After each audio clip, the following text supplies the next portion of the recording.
সেদিন যশোরে কলেজের এক অধ্যাপককে বলেছিলাম যে স্যার, আপনি তো বিসিএস ক্যাডার, সুনীল দত্ত, আপনি তো হিন্দু মানুষ, আপনাকে আমি মুসলমান হতে জোর করি না, কিন্তু আপনাকে আমি আহ্বান জানাই আমার ধর্মীয় গ্রন্থ কোরআন শরীফ একটু বুঝে বুঝে পড়বেন। আপনি বাংলায় পড়েন, ইংরেজিতে পড়েন, যে ভাষা আপনার ভালো লাগে পড়েন, কিন্তু একটু বুঝে পড়বেন। দেখি 3 মাস পরে আল্লাহরে বান্দা মুসলমান হয়ে গেছে।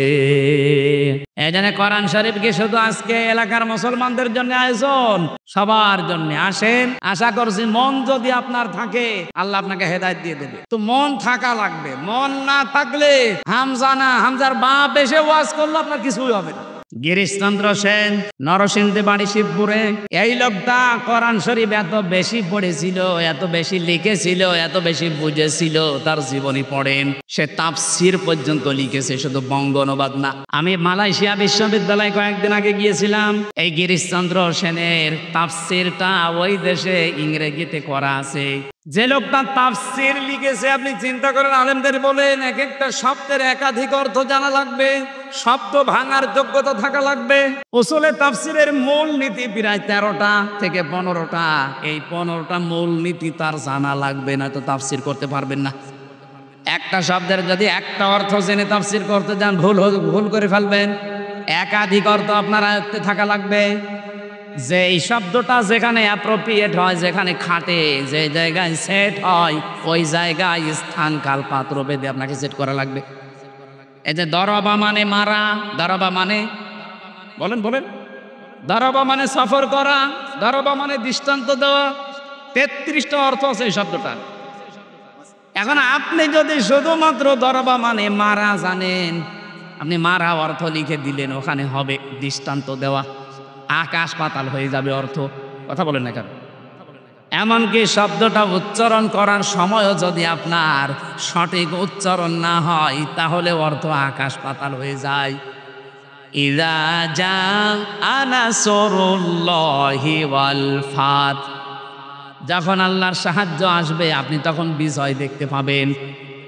কিন্তু এখন যদি আপনি নুন সাদ র নাসরকে নাসারা বলেন, নুন সিন র, ইযা জাআ নাসরুল্লাহি ওয়াল ফাত, যখন আসবে ঈগল পাখি তখন আপনি বিজয় পাবেন। কোথায় নুন সাদ র নাসর মানে সাহায্য, আর নুন সিন র নাসর মানে ঈগল পাখি। আকাশ পাতাল পাল্টিয়ে যায়নি?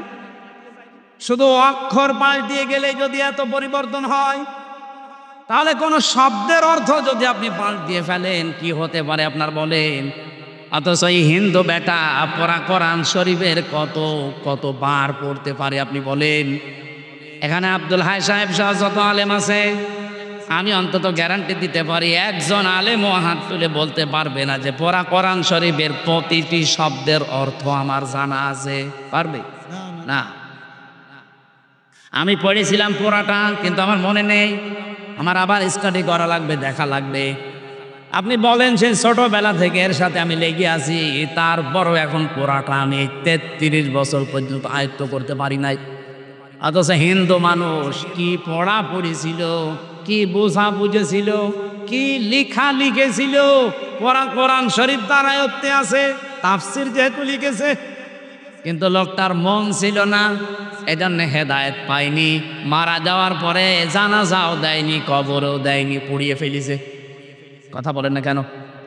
আজকের এই ময়দানে যদি আপনার মন না থাকেন, আপনি যে ধর্মের লোকই হন, মানুষ তো আপনি, মন যদি আপনার না থাকে, একদিনের ওয়াজে তাফসিরে না, কিয়ামত পর্যন্ত গ্রামে যদি তাফসির হয়েও যায় আপনার কিছুই হবে না। ওই গিরিশচন্দ্র সেনের মতো।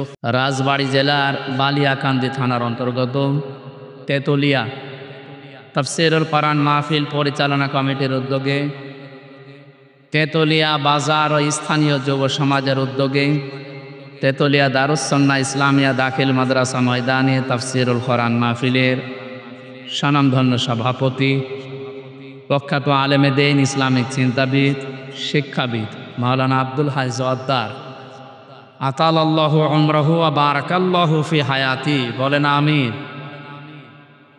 সম্মানিত পরিচালক মিরাজুল ইসলাম, এ মাহফিলের প্রধান অতিথি, বিশেষ অতিথিবৃন্দ, অনেক মানুষের নাম আপনারা দিয়েছেন, বিশেষ করে বিশিষ্ট রাজনীতিবিদ জনাব গোলাম শওকত সিরাজ সাহেব, জনাব মাওলানা খন্দকার মনির আজম মুন্নু, জনাব আবুল হোসেন খান, অ্যাডভোকেট আব্দুর রাজ্জাক, খন্দকার মশিউল আলম চন্নু, মাওলানা উসমান গনি মানিক, জনাব মেজানুর রহমান বিল্লাল, জনাব মোস্তফা জামান, জনাব সরোয়ার হোসেন ভইয়া, গোলাম সরোয়ার ফজ্জা, আনোয়ার হোসেন, হেদায়েত হোসেন, আবু তালহা। সার্বিক ব্যবস্থাপনায় যারা বিশেষ করে আছেন মাওলানা মোরাগুল ইসলাম, সোফার তেতলিয়া দারুস সুন্নাহ ইসলামিয়া দাখিল মাদ্রাসা বালিয়া কান্দি রাজবাড়ি। যারা আলোচনা রাখলেন মাওলানা সিরাজুল ইসলাম। মঞ্চে বসা আছেন আপনাদের এলাকার কৃতি সন্তান, ইসলামিক চিন্তাবিদ, রাজনীতিবিদ, বাংলাদেশ জামাত ইসলামীর রাজবাড়ী জেলা শাখার শ্রদ্ধাভাজন আমির ওরফাহনা অধিকরক। সম্মার মর্যাদা শুধু দুনিয়া না, উভয় জগতে কামনা করছে আল্লাহ যেন বাড়িয়ে দেন। মঞ্চে বসা আছেন আমার বন্ধুবর মাওলানা আবু তালিব। সামনে বসা মুসলমান ভাইরা, পর্দার আড়ালের সম্মানিতা মা এবং বোনেরা, প্রশাসনের ভাইরা, প্রাণপ্রিয় রাজবাড়িবাসী, দল মত জাতি বর্ণ ধর্ম নির্বিশেষে আজকের অনুষ্ঠান নাকি এটা শুধু মুসলমানদের? হ্যাঁ, না, সবার। অন্য ধর্মগ্রন্থের মতো কোরআন শরীফ না। আজকে একটা দৃশ্য দেখে খুব কষ্ট লেগেছে। বাংলাদেশে পাবনাতে আল্লাহর কোরআনের প্রায় 150 কপি আগুনে পুড়ে গেছে। যে দুর্বৃত্তরা আগুন দিয়েছে, কোথায় দিয়েছিলেন জানি না, কিন্তু কোরআন শরীফ পুড়ে গেছে। আপনার কপালেও আগুন লাগবে। আশা করছি তওবা করে ফিরে আসবেন। যদি হঠকারিতা করেন আপনি জাহান্নামী, এটা লিখে নিতে পারেন। আল কোরআন ও হজ্জাতুল লাকা ওয়া আলাইকা। কোরআন কারো পক্ষে সাক্ষী হবে অথবা বিপক্ষে সাক্ষী হবে। আমরা কোরআনের পক্ষে সাক্ষী চাই না বিপক্ষে? বলেন বলেন। পক্ষে যদি সাক্ষী নিতে চান, কিয়ামতের দিন 2টা বিষয় সুপারিশ করবে আল্লাহর সামনে দাঁড়িয়ে, কোরআন শরীফ আর সিয়াম। 2টার সুপারিশই আল্লাহ কবুল করবে। কিন্তু সুপারিশ পাওয়ার যোগ্যতা তো আপনার থাকা লাগবে। কথা বলেন না কেন? আমি আকিস গ্রুপে ছিলাম খতিব হিসাবে। ওনারা, আপনারা জানেন, বাংলাদেশে বড় কোম্পানির ভেতরে একটা বিভিন্ন সময় সার্কুলার দেয়। অনেক ভক্তবৃন্দ আছে বলে, হুজুর আপনি শুধু একটু বলিয়ে দেবেন। আপনি মালিকের সাথে থাকে, শুধু একটু বলিয়ে দেবেন, আমার কাজ হয়ে যাবে। তা আমি বলিয়ে দেবো আর হয়ে যাবে মানে আপনার যোগ্যতা থাকা লাগবে না। তারা অন্তত অনার্স মাস্টার্স অথবা ডিগ্রি পাস ছাড়া নেবে না, আর আপনি ম্যাট্রিক ফেল করে বসে আছেন। আমি না, আমার বাপ বললেও নেবে বলে। আপনার তো যোগ্যতাই নেই, আমি কি দেখি আল্লাহ আপনার সামনে আপনাকে দাঁড় করাবো? রব্বুল আলামিন বলেন, ইয়াউমাইযিল লা তানফাউ শাফাআতু ইল্লা মান আযিনা লাহুর রহমানু ওয়া রাদিয়া লাহু কওলা।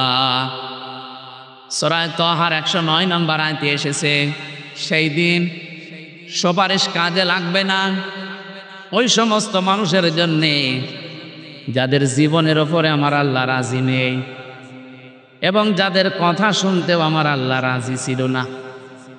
আপনার জন্য যদি নবী পর্যন্ত কিয়ামতের দিন আল্লাহর দরবারে দাঁড়িয়ে বলে যে একে মাফ করে দেন, কোরআনও যদি বলে, সিয়ামও যদি বলে, হবে না যতক্ষণ পর্যন্ত আপনার প্র্যাকটিক্যাল লাইফের ওপরে আল্লাহ রাজি না হবেন। কি কিছু বুঝলেন? আমি আমার 33 বছর বয়সের দিকে তাকিয়ে ভাবা লাগবে আমি যা করেছি আমার ওপরে আল্লাহ রাজি আছে কিনা জিজ্ঞাসা করা লাগবে না। কি করা লাগবে না? আমি তো নিজেরটা হালকা হিসাব করলে বুঝি যে আমি যাব কোথায়। আমার নিজেরটা যেমন আমি এখন হালকা বুঝেছি, আপনারটা আপনি বোঝেন না। নিজের দিকে তাকিয়ে বলেন তো, আপনি কি আসলে মাপ পাওয়ার মতো যোগ্যতায় আছেন? 2 নাম্বারটা তো আরো কঠিন, রাদিয়া লাহু কওলা। যিনি আপনার পক্ষে কথা বলবেন তার কথা শুনতেও আল্লাহ রাজি থাকা লাগবে। আমি আপনার পক্ষে আন্দাজে কথা বললে তো হচ্ছে না। আপনার ভেতর বাহির সব জানা আছে কার?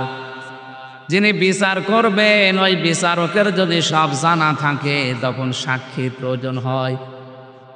আল্লাহর বিচারে আর পৃথিবীর এই বিচারে পার্থক্য এইটাই, ইয়ারাফুল মুজরিমুনা বিসিমাহুম ফায়ুখাযু বিন-নাওয়াসি ওয়াল আকদাম।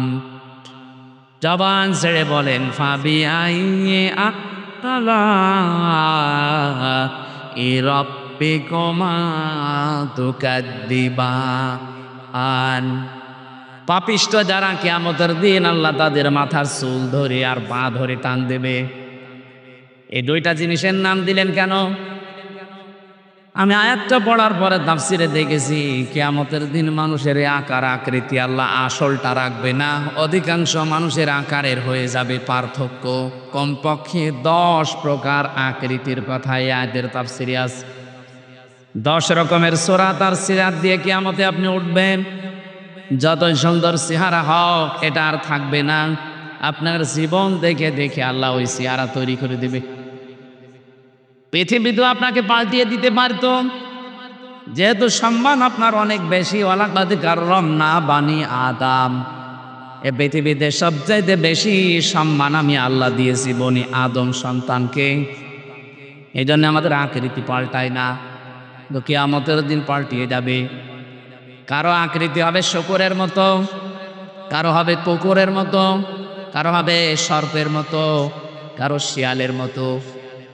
আকৃতি প্রায় 10 রকম আমি পেয়েছি। চিন্তা করলাম আল্লাহ এই সমস্ত জিনিসের নাম দিলেন কেন? ভেবে দেখি দুনিয়াতে বহু মানুষের চরিত্র সাপের মতো আছে। একটা সাপ মানুষকে কামড় দেয়, লোকটা মরে যায়, সাপের কোনো লাভ হয়? বলেন না কেন? এই দাদা না,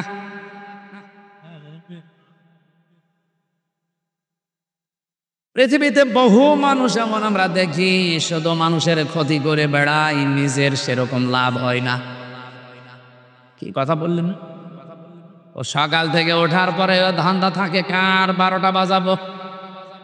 এই 15.5 বছর যেরকম ছিল, কারে মামলা দেব, কারে মিথ্যা সাক্ষী দিয়ে জীবন নষ্ট করে দেব। রাজবাড়ি মনে হয় আপনার টের পান। হাজারো মানুষ এখানে পরীক্ষিত, তারা এই যে বসে আছে ডানে বামে। সকাল থেকে উঠে যাদের এই চিন্তায় ছিল কারে বিপদে ফেলবো, কার 12টা বাজাবো। আপনি হাজি হতে পারেন, নামাজি হতে পারেন, আপনার আকৃতি কিয়ামতে থাকবে না।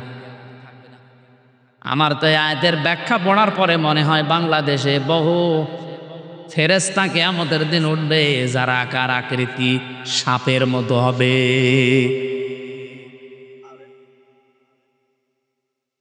কিছু মানুষের আকার হবে কুকুরের মতো। কুকুরের কাজ কি? আপনি 2টা কুকুরকে খাবার দেবেন পাশাপাশি, একটাকে যা দিয়েছেন ও সারা দিন খেলেও শেষ হবে না, এর বড় দেখবেন পাশেরটায় হামলা দেয়। এই স্বভাব দেশে ছিল না? বলেন। আমাদের কুষ্টিয়ার হানিফ সাহেব, পরে আল্লাহ যাই দিয়েছিলেন ও যদি মরণ পর্যন্ত খেত শেষ হতো না। কিন্তু এই 15 বছর ওই এত কিছু বানিয়েছে, আমার মনে হয় ফেরেশতা হিসাব করলো 8-10 দিন লাগবে। আপনি খুলনা, বাগেরহাট, সাতক্ষীরা এই 3টা জেলায় যেয়ে দেখেন, আমার মনে হয় প্রায় অর্ধেকই তার ছিল। চালাকি করতে গিয়ে ধরা খেয়ে গেছে সে আর তার ভাই। নিজেদের নামে জমি জায়গাগুলো, এই ফ্ল্যাটগুলো কিনেছে বিভিন্ন আত্মীয় স্বজনের নামে, তাদের নামে রেজিস্ট্রি করেছে। আল্লাহর ইশারা ওরা যে পালিয়েছে, এখন বলছে আমরা আর দেব না। আপনি কি করলেন? চালাকি করে দুদুকে যেন ধরতে না পারে, যেন নিজের নামে করেনি, করেছে কোন ফুফুতো ভাইয়ের শালার মেয়ের নামে। অত দূরের আত্মীয়, সে এখন ফেরত দেবে। সে বলছে এটা বাবা শাহজালাল, সব হালাল হালাল করবি। অথচ এইটা না করে আপনার যা ছিল সম্পদ এতটুকুর ওপর সন্তুষ্ট থেকে বাকি যা বাজেট পেয়েছিলেন এগুলো যদি জনগণের ভেতরে আপনি বিতরণ করতে পারতেন, আল্লাহর কসম সারা বাংলাদেশ তছনছ হয়ে গেলেও আপনার ঘরে কেউ হাত দিত না। আজকে আমি ফজরের নামাজ কুষ্টিয়ায় পড়ার পরে নদীর ধারে একটু হাঁটছিলাম, 7-8 জন লোক এসেছে। ওনাদের কাছে একটু জরিপ চাইলাম যে ভাই এখন যদি হানিফ সাহেব হঠাৎ করে আপনার সামনে এসে পড়ে আপনি কি বলবেন? বলছে কি বলবো মানে ওই শালারে, আমাদের দরকার নেই। মানে টান শুনে বুঝলাম ধরে পিটিয়ে মেরে ফেলবে। ঠিক হয়নি আপনাদের। যা ছিল ওইগুলো যদি নিজেরা খাওয়া দাওয়া করতেন শেষ করতে পারতেন না। চা করলেন 15.5 বছর, মনে করেছিলেন যে 41 সাল। কিসের 41? 41 ঘন্টা, 41 মিনিট, 41 সেকেন্ডের গ্যারান্টি আছে। আর আপনি কি টার্গেট নিয়েছিলেন আন্দাজে? এই জন্য আমাদের চরিত্র এরকম যেন কারো না হয় যে যা আছে এইটাই তো আমি শেষ করে যেতে পারি না, এরপরও কেন আমি মানুষের টায় হামলা দেব। কিন্তু আমার আফসোস হয় আগস্টের 5 তারিখের পরে অনেক মানুষের চরিত্র এরকম কুকুরের মতো হয়ে গিয়েছে। আপনি অনেকটাই হামলা দিতে যান কোন কারণে? হযরতে আবু যর রাদিয়াল্লাহু তাআলা আনহু থেকে বর্ণিত, বিশ্ব নবী বলেন মানিদ্দাহা মা লাইসা লাহু ফালাইসা মিন্না ওয়ালিয়াতাবাওয়া মাকআদাহু মিনান নার। মুসলিম শরীফের হাদিস। যে জিনিস তোমার না ওই জিনিস যদি নিজের দখলে রেখে দাও ওই দিন থেকে তুমি আমার দলভুক্ত আর নেই। এখানে আলেম যারা আছেন বলেন তো ফা এই শব্দটা বালাগাত মান থেকে 19টা অর্থে আসে। আমি নিজে বালাগাত মান থেকে এত বেশি পড়েছিলাম একেবারে আমার মনে হয় কোরআন শরীফের মতো মুখস্থ ঠোঁটস্থ হয়ে আছে। কোন অক্ষর কোন কায়দায় ব্যবহার হবে আমার একেবারে ঠোঁটস্থ আছে। এই ফাটা নবীজি দেওয়ার কারণ হচ্ছে আগে বর্ণিত কোনো দোষ যদি কেউ করে থাকে পরের শাস্তি তার জীবনে মাস্ট বি আসবে। তাহলে আগের শাস্তি কি? আগের কাজটা কি? মানিত্তাআ মা লাইসা লাহু, যে জিনিসের মালিক আপনি না ওই জিনিস যদি আপনি জোর করে নিজের দখলে নিয়ে নেন প্রথম শাস্তি হচ্ছে ফালাইসা মিন্না, আপনি নবীর উম্মত আর নেই। বলেন তো বাংলাদেশে কত মানুষ নবীর উম্মত থেকে বের হয়ে গেছে? যারা গিয়েছেন এখন যদি তারা বলেন হুজুর আমার বাবা মরে গেছে জানাজা পড়িয়ে দেন, কবরে দেন, এটা মিথ্যা কথা হবে না? আপনার বাবা তো নবীর উম্মতই নেই, এক কথা বলে না কেন? আমি তো বিসমিল্লাহি ওয়া আলা মিল্লাতি রাসূলিল্লাহ বলে আপনার বাবাকে কবরে দেব কি করে এই মিথ্যা বলে? আল্লাহর নামেও আপনার বাবা ছিল না, রাসূলুল্লাহর দলেও ছিল না, তা আমি মিথ্যা কথা বললে আল্লাহ মেনে নেবে? আরো জোরে বলেন। এখানে ভণ্ডামিগুলো বাদ দেওয়া লাগবে। কিছু মানুষের বিশ্বাসী হয়ে গেছে যা করে করি, মরে গেলে যদি 10টা গরু আমার নামে জবাই হয় আমার জান্নাত ঠেকায় কে? মানে জান্নাত তোর বাবা, ওই গরু জবাই করবে আর দিয়ে দেবে। বিশ্ব নবীর আপন চাচা হযরতে আবু তালিব, এই হযরত বলে ফেললাম, এলো একটা সম্মানিত মানুষ। এই আবু তালিব লোকটা যেদিন মারা যাবে নবীজি নিজে তার মাথার কাছে বসলেন, বুখারী শরীফের হাদিস। ডাক দিয়ে বললেন ইয়া আম্মি আবি তালিব কুল লা ইলাহা ইল্লাল্লাহ হাজ্জুল লাকা ইনদাল্লাহি ইয়াউমাল কিয়ামাহ। হে চাচা, জোরে বলা লাগবে না, শুধু আস্তে করে আমার কানের কাছে মুখ নিয়ে বলেন লা ইলাহা ইল্লাল্লাহ মুহাম্মাদুর রাসূলুল্লাহ বলার দরকার নেই, কারণ ওটা যে আমি নিজে আমি সাক্ষী দিয়ে দেব। কিন্তু আল্লাহর একাত্মবাদের শিক্ষা স্বীকৃতি আপনি একটু দেন, জোরে দেবেন না, শুধু আমার কানের কাছে মুখ নিয়ে বলেন, আমি শুনলেই হবে। কিয়ামতের দিন আমি আপনার গামছা দিয়ে টেনে নিয়ে আল্লাহর দরবার থেকে জান্নাতে দিয়ে আসবো। পাশে দাঁড়িয়েছিল আবু জেহেল আর আবু শাহাবুল, আবু লাহাব, আবু সুফিয়ান। ডাক দিয়ে বলছে নেতা পড়বা, সারা জীবন বাপদাদার ধর্ম অনুসরণ করলে এখন ভাতিজার এই নতুন ধর্ম অনুসরণ করে কলঙ্কিত হবা। মানুষ তোমারে কা পুরুষ বলবে, ভীরু বলবে। তোমার নামে বদনাম বের করবে যে ও মরার আগে বাপ দাদার ধর্ম ছেড়ে দিল। আবু তালিব ওই দিন ডাক দিয়ে বলেছে, ভাতিজা মোহাম্মদ, আমি তোমাকে ভালোবাসি, কিন্তু এই কালেমাটা পড়তে পারলাম না, আমারে মাফ করে দিও। বলেন তো মাফ করার মালিককে? বলেন বলেন। সঙ্গে সঙ্গে নবীজির মন খারাপ হয়ে গেল।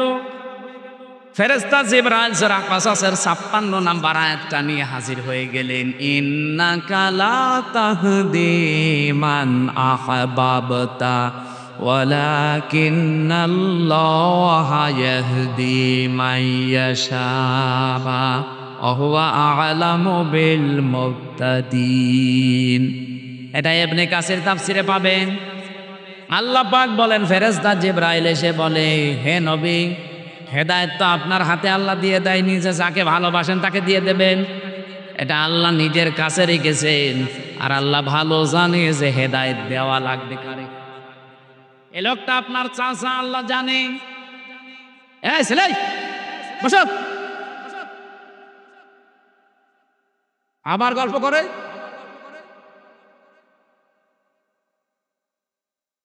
এ লোকটা সারা জীবন বাড়িতে নিয়ে আপনাকে লালন পালন করিয়েছে, খাওয়িয়েছে, আমি দেখেছি। আপনি যে বারবার তাকে বললেন কালেমাটা পড়ো, জোরেও বলা লাগবে না, কানের কাছে মুখ নিয়ে বলো, তাও লোকটা পড়ে নাই। এই জন্য আমি আল্লাহ তাকে মাফও করি নাই। এরপরেও নবীজি আবু তালিবের কবরের পাশে দাঁড়িয়ে হাত তুলে মোনাজাতে বলেছিলেন, আল্লাহ চাচা আবু তালিবকে মাফ করে দাও। সঙ্গে সঙ্গে জিবরাইল এসে বলে, হে নবী হাত নামান। কার জন্য হাত তুলেছেন? মা কানা লিন-নাবিয়্যি ওয়াল্লাযীনা আমানু আইয়াস্তাগফিরু লিল মুশরিকিন ওয়ালাউ কানু উলি কুরবা মিন বা'দি মা তাবায়্যানা লাহুম আন্নাহুম আসহাবুল জাহিম। সূরা তাওবা 11 নম্বর পারার 4 নম্বর পৃষ্ঠার 4 নম্বর লাইনের 113 নম্বর আয়াতে আছে। এটাও ইবনে কাসিরে পাবেন। হে নবী, কার জন্য আপনি হাত তুলেছেন? এই লোকটা আপনার চাচা, আল্লাহ জানে। কিন্তু লোকটা তো মুশরিক। কোন নবীর জন্য, কোন ইমানদারের জন্য জায়েজ নেই। আল্লাহ শুধু নবীর নাম বলতে পারতেন, ওয়াল্লাযীনা আমানু দিয়েছেন। কিয়ামত পর্যন্ত কোন ইমানদারের জন্য এটা জায়েজ না, উচিত না, শোভনীয় না কি যে কোনো মুশরিকের জন্য আল্লাহর কাছে ক্ষমা চাবে, যদি ওইটা আপনার নিকট আত্মীয় হয়।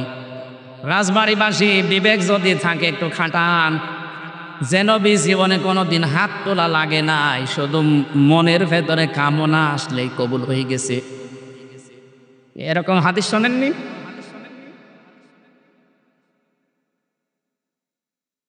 আসরের নামাজের সময় তিনি নামাজ আদায় করছিলেন বাইতুল মুকাদ্দাসের দিকে, 16 মাস একাধারে নামাজ পড়ছিলেন। হঠাৎ 2 রাকাতের পরে মনের ভেতরে একটা কামনা, বাসনা যে আমি কাবার দিকে নামাজ পড়তে পারলে ভালো হতো। তাও 2 রাকাত হয়ে যাওয়ার পরে মনের ভেতরে একটু উকি দিয়েছে। সঙ্গে সঙ্গে ফেরেশতা জিবরাইল আয়াত নিয়ে আসলেন, ক্বাদ নারা তাগাল্লুবা ওয়াজহিকা ফিস সামা ফালানুওয়াল্লিয়ান্নাকা কিবলাতান তারদাহা ইলা আখিরি আয়া। আল্লাহ পাক বলেন, হে নবী, আপনার মনের ভেতরে কি ও কিছু কি মারে? আপনি যে আকাশের দিকে মাথা তুলেছেন আমি বুঝেছি, আমি জানি আপনি কি চান। যেটা আপনি রাজি আছেন, যেটা আপনি সন্তুষ্ট আছেন, যা আপনার মন চায়, ওই দিকে আপনি নামাজের ভেতরে ঘুরে পড়েন। এদিকে পশ্চিম মনে হয়, কোন দিকে? এদিকে। নবীজি নামাজ পড়ছিলেন এইদিকে, হঠাৎ করে তাকিয়ে ঘুরিয়ে নামাজের ভেতরে দিকে ঘুরে পড়লেন। আপনি চিন্তা করেন তো, 2 রাকাত নামাজ হয়ে গেছে আসরের, আরো 2 রাকাত বাকি আছে। এমন একটা সময় মনের ভেতরে কামনা আসলে যেই নবী নামাজের ভেতরে ঘুরে ফেলতে পারে পুরাটা উল্টা, আর সেই নবী হাত তুলে বসে আছে। আল্লাহ বলছেন হাত নামান। আপনার নিকট আত্মীয়তা দেখি, কিন্তু লোকটা মুশরিক। লোকটা কি? আরো জোরে বলেন। মুশরিকের জন্য শুধু নবী না, ইমানদারের জন্যও ক্ষমা চাওয়া জায়েজ নেই। বলেন। অথচ বাংলাদেশে টাটকা মুশরিক মরে যায়, আর আমরা কবরে দিয়ে মোনাজাত এমন করা করি, মনে আছে যে জান্নাত আমার বাবার, আমি আজকে দিয়ে আসবো। আপনাকে রাগ না করে নিজের সাথে মিলান, আপনার ঈমান আছেন, আপনি মুশরিক। বহুবার এ কথা আমি ইঙ্গিত দিয়েছি, আল্লাহ যেটা পারে ওইটা অন্য কেউ পারে, এই বিশ্বাস করার নাম শিরিক। আর শিরিক যারা করে তারা মুশরিক। এর সাথে দ্বিমত আছে কারো? বলেন তো, সন্তানে পৃথিবীতে দিতে পারে কে? এটা অন্য কেউ মনে করে না আমারে 18 রে বাবাও পারে হালকা। আপনি যদি মনে করে থাকেন আপনি কিন্তু শিরিক করে ফেলেছেন, আর শিরিক করলে আপনি মুশরিক। কে কথা বলেন না কেন? কেউ পারে না সন্তান দিতে। আমাদের জাতির পিতার জীবনের দিকে তাকান, ৮৬ বছর বয়স পর্যন্ত তিনি একটা দোয়া করেছিলেন, রব্বি হাবলি মিনাস সলিহিন। ১ ২ দিন, ৫ বছর, ১০ বছর না, ৮৬ বছর একাধারে। ৮৬ বছর পরে আমার আল্লাহ জবাব দিয়েছেন, ফাবাশশারনাহু বিগুলামিন হালিম। হে ইব্রাহিম, তোমাকে আমি একটা হালিমের সুসংবাদ দিলাম। হালিম মানে চাচা হালিম না মামা হালিম? কি হালিম দিয়েছিলেন আপনি চিন্তা করেছেন? কি ধৈর্যের পরীক্ষায় আমার আল্লাহ দোয়ার জবাব দিলেন। ১ ২ বছর, ৫ বছর বিয়ের পরে না, ৮৬ বছর পর এমন হালিম আল্লাহ দিয়েছিলেন। ফালাম্মা বালাগা মাআহু সায়া ক্বালা ইয়া বুনাইয়া ইন্নী আরা ফিল মানাম আন্নী আযবাহুকা ফানজুর মাযা তারা। সন্তান যখন ১৪ বছর বয়স বাবার সাথে একটু চলাফেরা করতে পারে, এই যে হালিমের ব্যাখ্যাটা বোঝার জন্য আমি বলছি, এদিকে তাকান। আপনি যদি একেবারে ১ ১.৫ বছর ২ বছরের ছেলে মেয়ের কথা বলতেন, তাহলে এত মায়া মহাব্বত জন্মাতো না।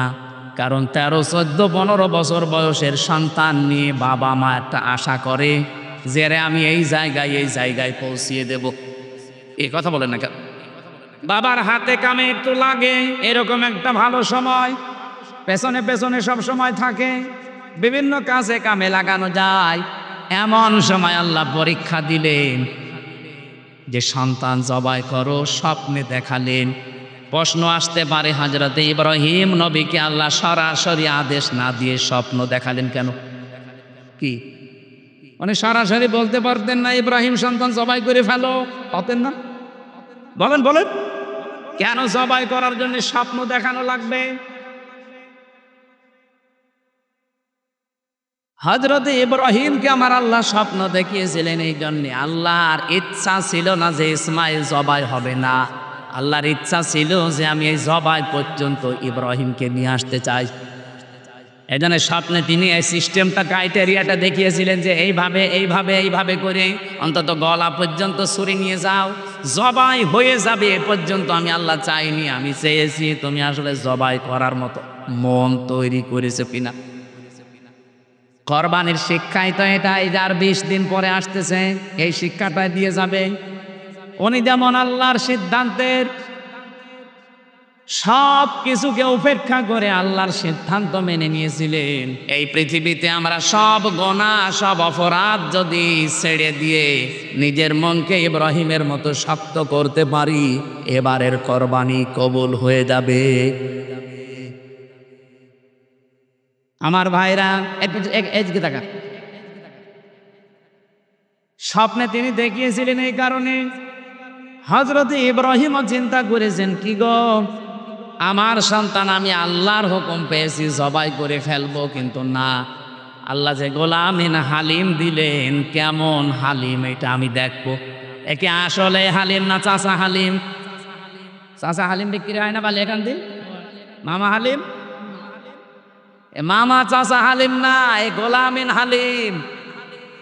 তিনি পরীক্ষা করার জন্য বললেন, ইয়া বাতি ফাআল মা তুমার সাতাজিদুনি ইনশাআল্লাহু মিনাস সাবিরিন। আমি স্বপ্নে দেখলাম তোমাকে জবাই দেব, এখন তোমার রায় বলো। হযরত ইসমাইল এমন হালিম ছিলেন, তিনি ডাক দিয়ে বলেছেন, হে আমার সম্মানিত পিতা, যা আদিষ্ট হয়েছেন আপনি পালন করেন, আপনি আমাকে ধৈর্যশীলদের মধ্যে পাবেন। শুধু ধৈর্যশীল পাবেন, তাহলে সবের বলতেন, তিনি সাবিরিন বলেছেন বহু বছর। তাফসিরে ফি জিলালিল কোরআন সাইয়্যিদ কুতুব লিখেছেন, তিনি সাবিরিন বললেন কেন?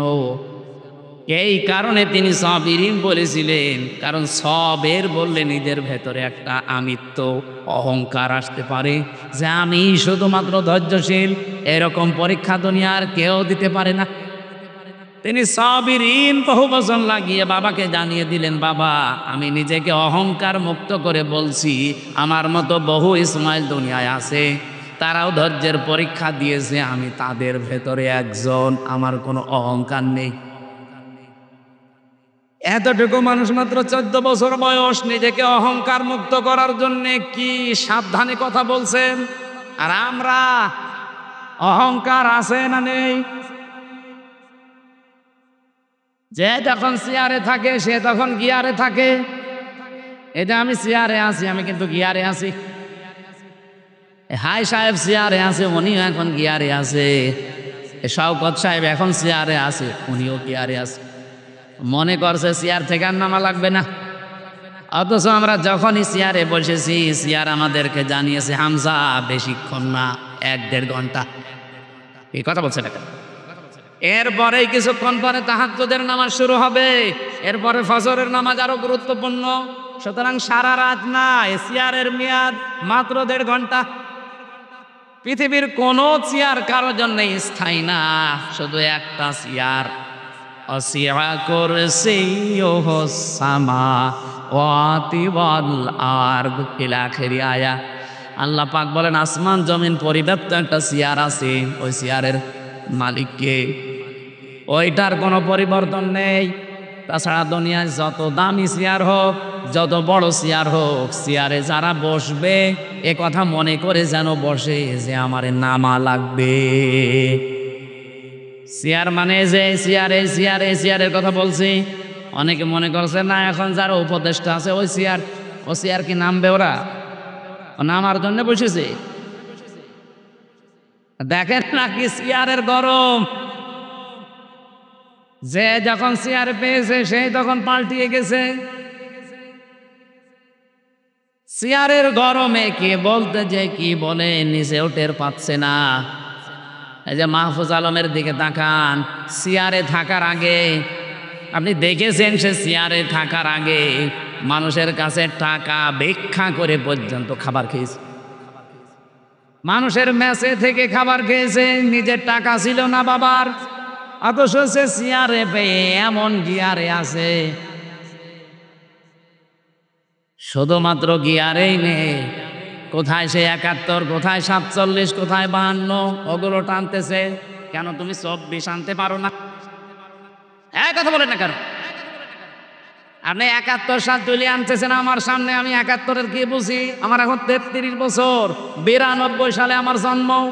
71-এ তোমার বাবা কেবল মায়ের পেটে এসেছিল, আপনি কেন 71 টান দেন? 71-এর চেতনা নিয়ে টান দিয়ে দিয়ে তো হাসিনা বলেছে। 7 জন বীরশ্রেষ্ঠের মধ্যে একজনও আওয়ামী লীগের ছিল না, এটাকে আমি বানিয়েছি ইতিহাস। 11টি সেক্টর কমান্ডারের ভেতরে একজনও আওয়ামী লীগের ছিল না। 68 জন বীরোত্তমের ভেতরে একজনও আওয়ামী লীগের ছিল না। 30 লক্ষ শহীদের ভেতরে আওয়ামী লীগের একজনও বড় নেতা আপনি নাম পাবেন না। তাহলে আওয়ামী লীগ যুদ্ধটা করল কোথায়? এটা জানাতে চেয়েছেন ডক্টর কামাল হোসেন, আপনি জবাব দেন। আপনি যে চেতনা বিক্রি করলেন এই 15.5 বছর, একটাও তো পেলাম না। এমনকি মুক্তিযুদ্ধ বিষয়ক মন্ত্রী যারে দিয়েছে অকর্মা মুজাম্মেল, আকর্মা না অকর্মা মুজাম্মেল, সেই লোক নাকি মুক্তিযোদ্ধা না, ভুয়া মুক্তিযোদ্ধা। এ পাগলে এমন তালিকা করেছে, যাদেরকে আপনি যুদ্ধ অপরাধী বানাবেন তাদের না বানিয়ে সব বানিয়েছে আওয়ামী লীগের আর বিএনপি। আরে ভাই, আপনি যদি জামাতের 1000 দিতেন তাও এ দেশের মানুষ বলতে এটা ঠিক আছে, জামাতের মাত্র দিয়েছে 37 জন, তাও 13 জন মরে গেছে। অকর্মা মুজাম্মেল রে শুধু এই মন্ত্রণালয়ে বসিয়ে শুধু খাওয়িয়েছে, কোনো কাজ ছিল না। কোন কারণে ওরা বসিয়েছিল আল্লাহ জানে, আর যে পালিয়েছে ও জানে। আমার কথা শোনেন, বাস্তবতা কিন্তু এইটাই। চেয়ারে থাকলে আপনি গিয়ারে থাকতে পারেন না। পৃথিবীর কোন চেয়ার যেহেতু স্থায়ী না, ইসমাইল নবী এইটার ইঙ্গিত দিয়েছিলেন সবিরিন বলে। হে বাবা, আমি অহংকার মুক্ত থাকতে চাই, কারণ কোন মানুষের ভেতরে যদি যাররা পরিমাণ অহংকার তৈরি হয়, জান্নাত তার জন্য হারাম। কি সচেতন ছিলেন তারা অহংকারের ব্যাপারে। এত বড় কঠিন পরীক্ষায় অবতীর্ণ হতে যাচ্ছেন, তারপরও তিনি নিজেকে বাঁচিয়েছেন। ইনশাআল্লাহু মিনাস সাবিরিন, এতটুকু বললেও হয়েছে তো। এর আগে তিনি জুড়ে দিয়েছেন সাতাজিদনি, সিন লাগিয়ে দিলেন কেন? সিন, সাফা, কদ, লাম এরকম 13টা অক্ষর আছে। এই 13টা শব্দ যদি কোনো সেন্টেন্সের আগে আসে, অর্থ হয় খুব তাড়াতাড়ি। সাতাজিদনি দিয়ে জানিয়ে দিলেন, বাবা দেরি হবে না, খুব শীঘ্রই আপনি আমাকে সবিরিন ধৈর্যশীলদের ভেতরে একজন পাবেন। আমি অহংকার করি না আল্লাহর বিধান মানতে পেরে। হযরত ইসমাইল খুশি হয়ে গেলেন, রব্বুল আলামিন তুমি যে গোলামিন হালিম বললে, আসলে আমি হালিম পেয়েছি। এটা মামা, এটা চাচা হালিম না। কি এটা আসলে হালিম। আমি যা বলেছিলাম এই 86 বছর তুমি তাই দিয়েছো আমারে হালিম হিসাবে। আমারে সন্তান পেয়ে আমি এত খুশি। আমি যে কথা বলতে চাচ্ছিলাম এই পয়েন্ট দিয়ে, পৃথিবীতে কোনো মানুষ আপনাকে সন্তান দিতে পারবে না, সে যত বড় পীর হোক, অলি হোক আর নবী হোক। এটা দেওয়ার মালিক শুধুমাত্র কে? এই বিশ্বাস যাদের নেই, বিভিন্ন জায়গায় বিশ্বাস ঢুকে গেছে, আপনি কিন্তু শিরিক করে ফেলেছেন। আর শিরিক করলে আপনি মুশরিক, আর মুশরিকের জন্য দোয়া করা জায়েজ নেই। আরো জোরে বলেন। এরকম শিরিকের রাজবাড়ী জেলায় নেই। যদি কেউ করেন থেমে যান, এক্ষুনি থেমে যান। অনেক মুসলমানদের ভেতরে এখন রন্ধ্রে রন্ধ্রে শিরিক ঢুকেছে। সেদিন নলডা গিয়েছিলাম মান্দা, যে বাড়িতে বসেছিলাম, ওই বাড়িওয়ালার 2টা ছেলে, আর একটা ছেলে পেটে আছে 6 মাস বয়স। আল্ট্রাসাউন্ড করার পরে নাকি বউ ডাক্তার রিপোর্ট দিয়েছে যে এটাও ছেলে হবে।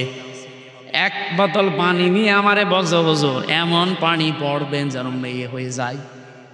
কি করে হবে? আরে না, আপনি এমন ভাবে পানি পড়বেন, আমি ছেলে আর চাই না, 2টা আছে, এবার আমি মেয়ে চাই। কি বিশ্বাস দেখিস? আমার মতো এতটুকু হুজুরের উপর যদি এই বিশ্বাস ওর হয়, এত বড় হুজুর পেলে তো পাগল হয়ে যাবে। আরে রাজবাড়ি গোয়ালন্দ এলাকায় তো পাগল আরো বেশি। যেখানে সেখানে সেজদা দেয়। আপনি গোয়ালন্দ মোড় থেকে দলের দিয়ে ঘাট পর্যন্ত যান, কত পাগলের মেলা দেখতে পাবেন। হরেক রকম পাগল দিয়ে মেলাইছে মেলা। কি সবুজ সবুজ পাগড়ি মাথায় দিয়ে পাগলের মতো আন্দাজে। আরে পাশের জেলায় তো আল্লাহর ওলি কয়েকটা ঘুমিয়ে আছে। কি ঘুমিয়ে নে? আটরশি, চন্দ্রপুরী, আরো করপুরী আছে। বাস্তব কথা শোনেন, আল্লাহ যেটা পারে পৃথিবীর কেউ এটা পারতে। আরো জোরে বলেন তো, জমিন বানিয়েছে কে? এই জমিনে আইনও চলার কথা কার? সুতরাং আল্লাহর বানানো জমিনে অন্য কারো আইন বিধান সিদ্ধান্ত কেউ যদি কায়েম করতে চায়, সে আল্লাহর সাথে শিরিক করেছে। আর শিরিক করলে সে মুশরিক।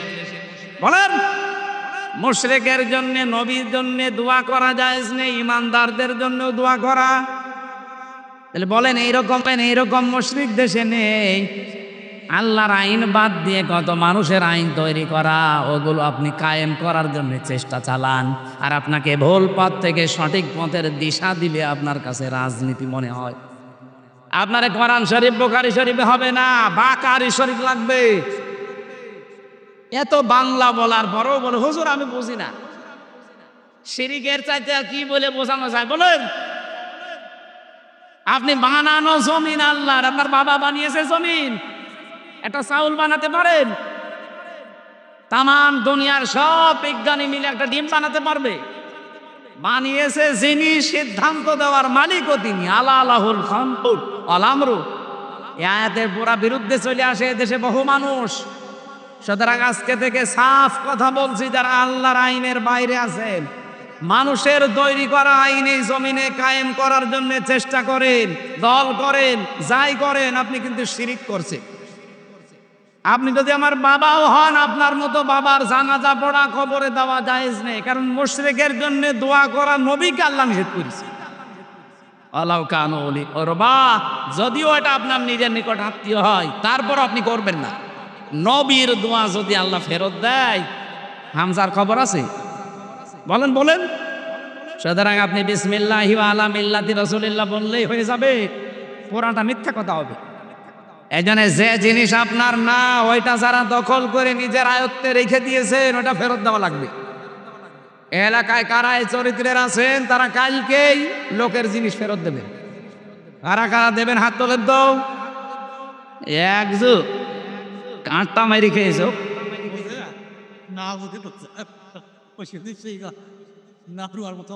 দুই নাম্বারে বললেন এটা আরো কঠিন, সে যেন নিজের জায়গা জাহান্নামে একটা স্থান তৈরি করে নিল। বলেন নাউজুবিল্লাহ। এখানে যার যতটুকু আছে এটা নিয়ে সন্তুষ্ট থাকেন।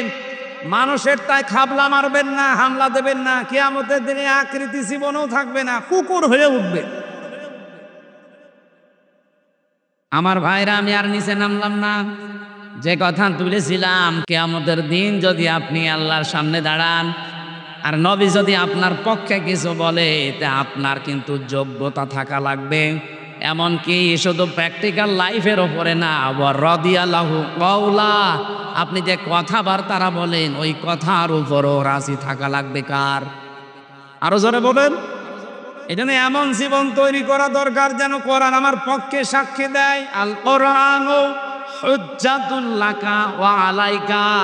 কোরআন কিয়ামতে হয়তো কারো পক্ষে সাক্ষী দেবে অথবা বিপক্ষে সাক্ষী দেবে। আজকের ময়দানে আমরা এসেছি এমন কিছু কথা বলতে চাই, শুনতে চাই, মানতে চাই, যেন কোরআন আমার পক্ষে সাক্ষী দেয়। বলেন আমি। যারা আজকের এই ময়দান তৈরি করেছে, যেহেতু শুধুমাত্র মুসলমানদের জন্য আপনারা সাজাননি, এই বালিয়াকান্দি নাম শুনে বোঝা যাচ্ছে এলাকায় অমুসলিমরা আছে, আছে না? সুতরাং অন্য ধর্মেরও যারা আছেন, ওয়েলকাম জানাচ্ছি, আসেন, কোরআনের কাছে আসেন। এটা শুধু আমাদের না, হাদা বায়ানুল লিন্নাস, মানুষ পদবাচ্যে যারা বিবেচিত, সবার জন্য আল্লাহ কোরআন দিয়েছে। সেদিন যশোরে কলেজের এক অধ্যাপককে বলেছিলাম যে, স্যার আপনি তো বিসিএস ক্যাডার, সুনীল দত্ত, আপনি তো হিন্দু মানুষ, আপনাকে আমি মুসলমান হতে জোর করি না, কিন্তু আপনাকে আমি আহ্বান জানাই, আমার ধর্মীয় গ্রন্থ কোরআন শরীফ একটু বুঝে বুঝে পড়বেন। আপনি বাংলায় পড়েন, ইংরেজিতে পড়েন, যে ভাষা আপনার ভালো লাগে পড়েন, কিন্তু একটু বুঝে পড়বেন। দেখি 3 মাস পরে আল্লাহরে বান্দা মুসলমান হয়ে গেছে। এই জন্য কোরআন শরীফ কি শুধু আজকে এলাকার মুসলমানদের জন্য আয়োজন? সবার জন্য আসেন। আশা করছি মন যদি আপনার থাকে, আল্লাহ আপনাকে হেদায়েত দিয়ে দেবে। তো মন থাকা লাগবে। মন না থাকলে হামজা না, হামজার বাপ এসে ওয়াজ করলে আপনার কিছুই হবে না।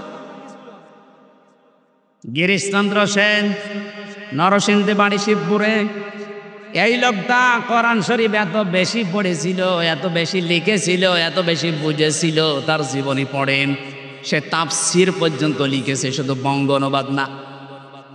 আমি মালয়েশিয়া বিশ্ববিদ্যালয়ে কয়েকদিন আগে গিয়েছিলাম। এই গিরিশচন্দ্র সেনের তাফসীরটা ওই দেশে ইংরেজিতে করা আছে।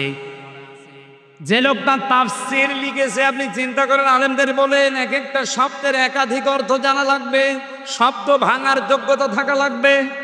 উসুলে তাফসীরের মূল নীতি প্রায় 13টা থেকে 15টা।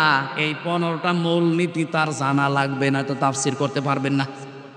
একটা শব্দের যদি একটা অর্থ জেনে তাফসীর করতে যান, ভুল করে ফেলবেন। একাধিক অর্থ আপনার আয়ত্তে থাকা লাগবে। যে এই শব্দটা যেখানে অ্যাপ্রোপ্রিয়েট হয়, যেখানে খাটে, যে জায়গায় সেট হয়, ওই জায়গায় স্থান কাল পাত্র ভেদে আপনাকে সেট করা লাগবে। এই যে দরবা মানে মারা, দরবা মানে বলেন বলেন, দরবা মানে সফর করা, দরবা মানে দৃষ্টান্ত দেওয়া, 33টা অর্থ আছে এই শব্দটা। এখন আপনি যদি শুধুমাত্র দরবা মানে মারা জানেন, আপনি মারা অর্থ লিখে দিলেন, ওখানে হবে দৃষ্টান্ত দেওয়া, আকাশ পাতাল হয়ে যাবে অর্থ। কথা বলেন না কেন? এমনকি শব্দটা উচ্চারণ করার সময়ও যদি আপনার সঠিক উচ্চারণ না হয়, তাহলে অর্থ আকাশ পাতাল হয়ে যায়। ইযা জাআ নাসরুল্লাহি ওয়াল ফাত, যখন আল্লাহর সাহায্য আসবে আপনি তখন বিজয় দেখতে পাবেন। কিন্তু এখন যদি আপনি নুন সাদ র নাসরকে নাসারা বলেন, নুন সিন র, ইযা জাআ নাসরুল্লাহি ওয়াল ফাত, যখন আসবে ঈগল পাখি তখন আপনি বিজয় পাবেন। কোথায় নুন সাদ র নাসর মানে সাহায্য, আর নুন সিন র নাসর মানে ঈগল পাখি। আকাশ পাতাল পাল্টিয়ে যায়নি? শুধু অক্ষর পাল্টিয়ে গেলে যদি এত পরিবর্তন হয়, তাহলে কোন শব্দের অর্থ যদি আপনি পাল্টিয়ে ফেলেন, কি হতে পারে আপনার বলেন? অথচ এই হিন্দু বেটা পড়া কোরআন শরীফের কত কত বার পড়তে পারে আপনি বলেন? এখানে আব্দুল হাই সাহেব সহ যত আলেম আছে, আমি অন্তত গ্যারান্টি দিতে পারি একজন আলেমও হাত তুলে বলতে পারবে না যে পড়া কোরআন শরীফের প্রতিটি শব্দের অর্থ আমার জানা আছে। পারবে না। আমি পড়েছিলাম পুরাটা, কিন্তু আমার মনে নেই, আমার আবার স্টাডি করা লাগবে, দেখা লাগবে। আপনি বলেন সে ছোটবেলা থেকে এর সাথে আমি লেগে আছি, তারপরও এখন পুরাটা আমি 33 বছর পর্যন্ত আয়ত্ত করতে পারি নাই। অথচ হিন্দু মানুষ কি পড়া পড়েছিল, কি বোঝা বুঝেছিল, কি লিখা লিখেছিল, পড়া কোরআন শরীফ তার আয়ত্তে আছে, তাফসির যেহেতু লিখেছে, কিন্তু লোকটার মন ছিল না, এজন্য হেদায়েত পায়নি। মারা যাওয়ার পরে জানাজাও দেয়নি, কবরও দেয়নি, পুড়িয়ে ফেলেছে। কথা বলেন না কেন? আজকের এই ময়দানে যদি আপনার মন না থাকেন, আপনি যে ধর্মের লোকই হন, মানুষ তো আপনি, মন যদি আপনার না থাকে, একদিনের ওয়াজে তাফসিরে না, কিয়ামত পর্যন্ত গ্রামে যদি তাফসির হয়েও যায়, আপনার কিছুই হবে না ওই গিরিশচন্দ্র সেনের মতো।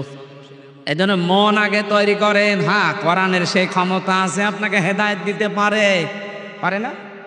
বলেন বলেন। আল্লাহর কোরআন যে আপনাকে হেদায়েত দিতে পারে, সে ক্ষমতা আছে। কোথায় পাবেন আপনি? যালিকা কিতাবুল লা রাইবা ফীহ।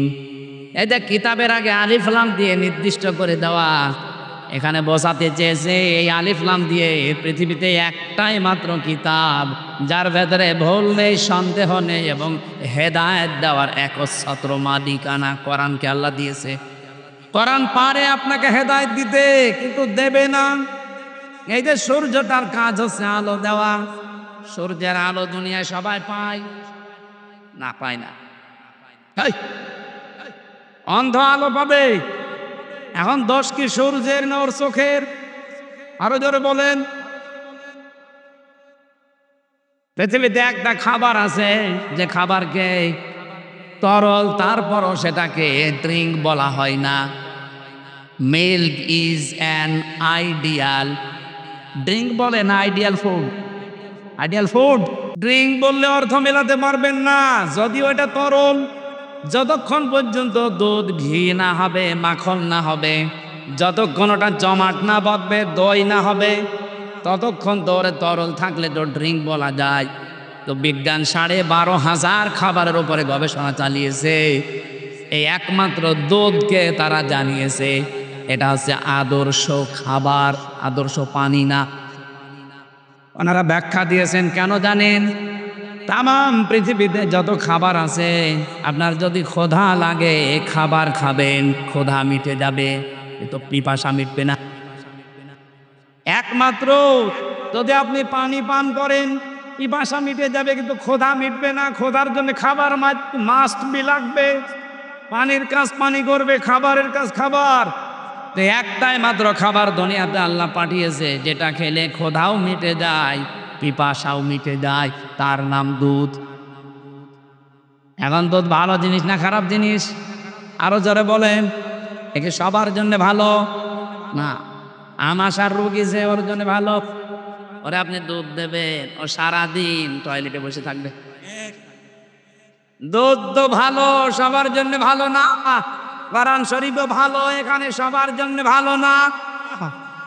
আপনার মন যদি না থাকে আপনার জন্য ভালো হবে না। কোরআন সবাইকে হেদায়েত দিতে পারে, সে ক্ষমতা কোরআনের আছে। সূর্য যেমন সবাইকে আলো দিতে পারে, সে ক্ষমতা সূর্যের আছে। কিন্তু যার চোখ খারাপ, এ দোষ সূর্যের না, এ দোষ তার চোখের। কথা বলেন ঠিক কিনা? পেট ভালো না যার, তার যেমন দুধে কাজ হয় না। আজকের মাহফিল যেহেতু মানুষের জন্যে, সব মানুষের কাজ হবে না, কাজ হবে শুধুমাত্র মনওয়ালা মানুষের। এই জন্য আজকে এখনই মন তৈরি করে যে আজকে যা বলবে এখন থেকে এটা আমার জন্যে। আপনি অন্যদিকে টেনে নিয়ে যাবেন না, বলবেন আমার জন্যে। আমরা সেই নিয়ত নিয়ে এই কথা বলতে চাই, ইনশা। আরো জোরে বলেন ইনশা। সূরা আলে ইমরানের 104 এবং 105 দুইটা আয়াত পড়েছি। আমার এই মাথার ভেতরে এই দুইটা আয়াত সম্পর্কে যত কথা আছে, আমার তো মনে হয় যদি কিয়ামত পর্যন্ত আল্লাহ হায়াত আমাকে দেয়, কিয়ামত এসে যাবে, আয়াতের কথা শেষ হবে না। এত কথা আয়াতের ভেতর থেকে আমি নিজে নিজে বের করেছি, কোরআন থেকে, তাফসির থেকে, একেবারে অথেন্টিক ভাবে আপনাকে আমি জানাচ্ছি। মন দিয়ে কান খাড়া করে শুনবেন, আগে জবান ছেড়ে দিয়ে কোরআনের আয়াতটা একটু পড়েন। আউযু বিল্লাহি মিনাশ শাইতানির রাজিম, বিসমিল্লাহির রহমানির রহিম। ওয়ালতাকুম মিনকুম উম্মাতুন ইয়াদউনা ইলাল খায়র ওয়া ইয়া'মুরুনা বিল মা'রুফি ওয়া ইয়ানহাউনা আনিল মুনকার ওয়া উলাইকা হুমুল মুফলিহুন। খুব ভালো করে শুনবেন। এখন 10 মিনিট শোনেন, এই 10 মিনিটই কাজ হবে। কোন সূরা জানো? আলে ইমরান। বলেন বলেন। এখানে নড়াচড়া করা যাবে না। 104 নম্বর আয়াত, 200টা আয়াত আছে, 20টা রুকু আছে, মাত্র একটা আয়াত আমরা পড়লাম। আল্লাহ তাআলা গ্যারান্টি দিচ্ছেন, নরমালে বলতে পারতেন, গ্যারান্টি দিয়েছেন ওয়ালতাকুম মিনকুম উম্মাতুন, অবশ্যই তোমাদের মধ্যে একটা দল থাকতে হবে। এই যারা আজ বলেন যে আমি নামাজ পড়ি, রোজা রাখি, হজ করে এসেছি, আমার বউ পর্দায় থাকে, ওসব দলদারির ভেতরে আমি নেই, ও ঝামেলায় আমি যাব কেন? আমি কি নামাজ পড়ি না? আল্লাহ বলেন অবশ্যই তোমাদের ভেতরে একটা দল থাকতেই হবে। এই জন্য আল্লাহ উম্মতের আগে আলিফ লাম দেয়নি, উম্মাতুন মানে একটা দল, আর আলিফ লাম দিলে দলটি হতো। যেহেতু উম্মাতুন দিয়েছেন, একটা দল থাকতেই হবে বাংলাদেশে। আমরা যারা নবীর উম্মত দাবি করি, তাদের ভেতরে কি করবে তারা? ইয়াদউনা ইলাল খায়র, তারা ভালো কাজে মানুষকে ডাকবে, কল্যাণের দিকে। এখন ভালো কাজ, কল্যাণের কাজ কোনটা? তামাম দুনিয়ায় যত ভালো কাজ আছে এটা বলবে আমির হামজা না আল্লাহ? বলেন না কেন? আরো জোরে বলেন। আল্লাহ যদি বলে যে এটা ভালো কাজ, আমি যদি কোরআন থেকে বের করতে পারি, আপনি মানবেন তো? কারা কারা মানবেন হাত তোলেন তো।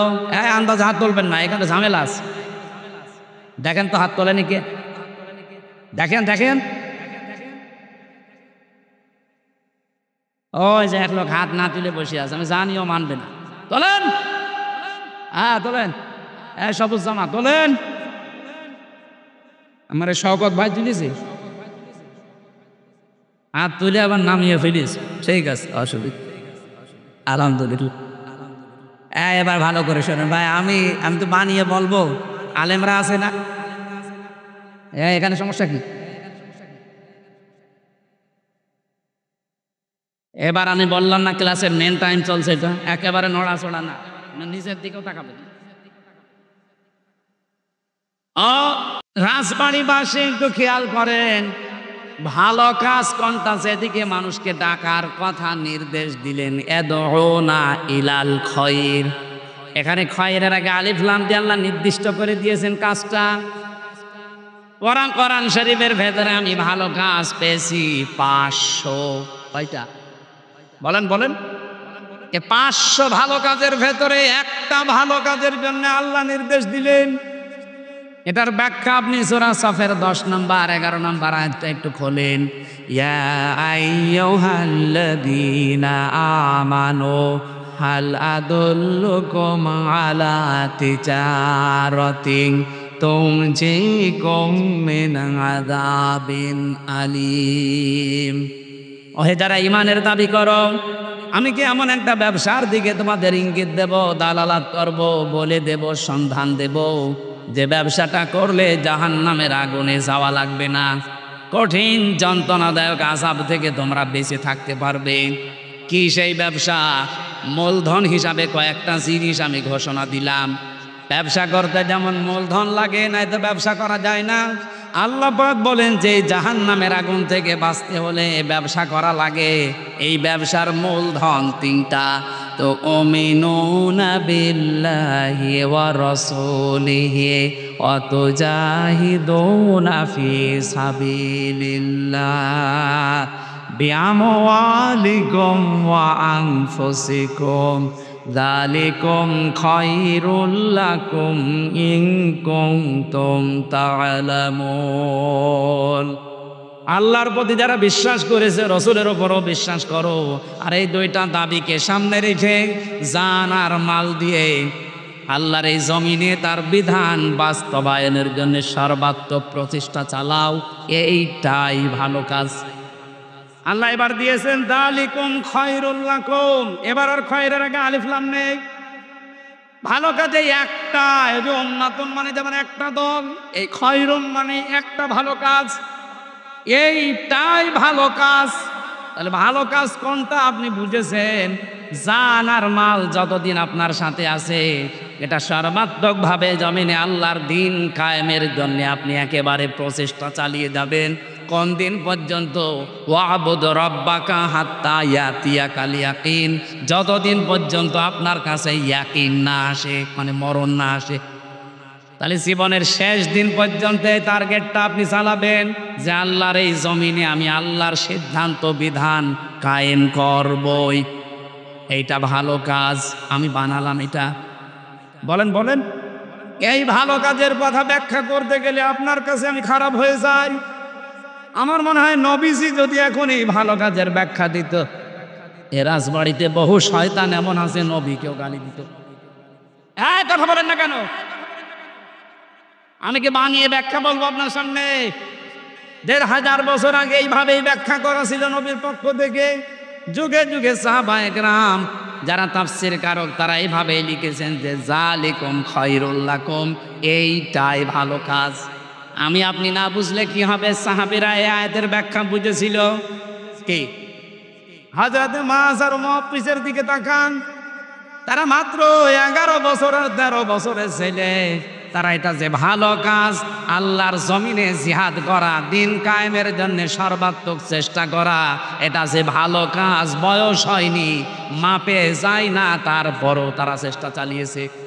আর আমাদের বয়স হয়ে গেছে, মাপ হয়ে গেছে, পরিবেশ তৈরি হচ্ছে, এরপরও বলছে না, ঝামেলায় আমি নেই। ঝামেলা মনে করেন আপনি? এইটাই ভালো কাজ। এই ভালো কাজে জাতি যতদিন না বুঝবে, ততদিন কপালে কাঙ্ক্ষিত শান্তি আসবে না। কারণ আমার হাকামা বিহি আদালা, যারা কোরআন দিয়ে বিচার ফায়সালা করে, তারা ন্যায় বিচার করে। যেহেতু 54 বছরে আমরা কোরআনের বিচার দেখি নাই। দেখেছেন? আরো জোরে বলেন না। কোরআনের বিচার যদি দেখতে পেতেন, আমি একটা হাদিস পড়ছিলাম, মান রা মিনকুম মুনকারান ফালিয়ুগাজ্জিরহু, না, মান ক্বারাল কুরআনা ফাস্তাযহারাহু ফাহাল্লা হালালাহু ওয়া হাররামা হারামাহু আদখালাহুল্লাহুল জান্নাহ।